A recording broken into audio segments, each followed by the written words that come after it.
Um, a slightly different approach, but very similar, is archive databases.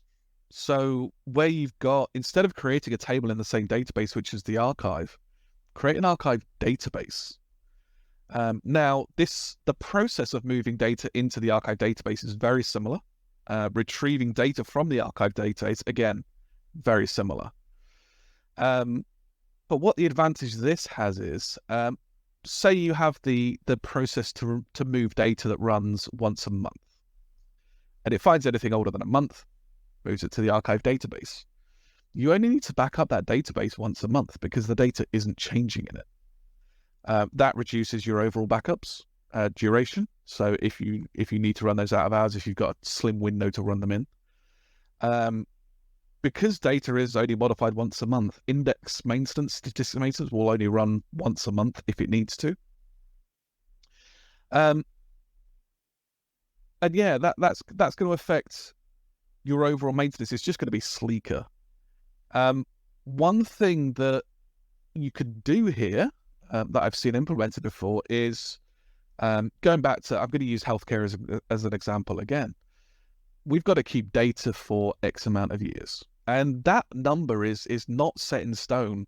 Sometimes it's 7, 10, whatever. People in healthcare tend not to delete data because it's safer not to. That doesn't mean you need it on an active live server and available.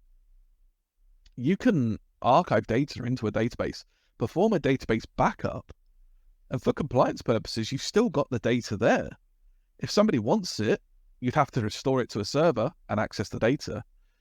And just as a slight aside, if you're doing that, you need to ensure your backups are being verified once they're done. And what that means is you do the backup, you restore it to another server to check that it restores okay, and make sure there's nothing up with the backups, because until you restore your backups, you can't guarantee they worked properly without some sort of bug. And you definitely don't want that to happen if you need to retain data for compliance purposes. You could do that, and whether you keep that database online or offline, it's up to you. But it's another option of moving it elsewhere.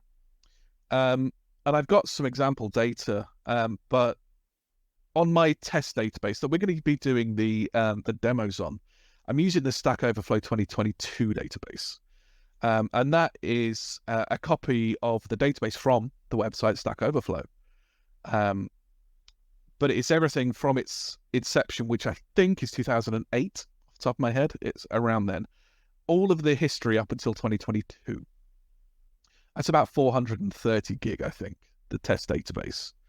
Now, backing this up on my laptop, on my test system, bearing in mind it's local M2 storage, because storage is often the bottleneck, network and storage, when it comes to performing backups. Considering it's local M2 drives, which is going to be pretty fast unless you're on some very good hardware. I'm not dealing with network at all. To perform a backup on the live database, it takes me just over 20 minutes. What I've done is, in one of the examples I'll show you, but I've retained a year's worth of data. I've copied the database. I've retained a year's worth of data. I've then performed a backup on that database, and it took a minute. So scale that up. Consider maybe you don't have local SSDs on your server, so you're in the cloud. You've got to deal with the network. You may have larger databases of 430 gig. We see terabytes easily out there. Reducing your backups down to 5% of what they used to take is significant. And that just helps you perform your maintenance and look good to the business. Because backups are an online operation, but they still put stress on the server. So they may well slow your system down. But if your backups are slick and you can then verify those backups work nice and fast, then that's only a good thing. So again, it depends on your situation as to whether you can do that, but it's a great solution if you can.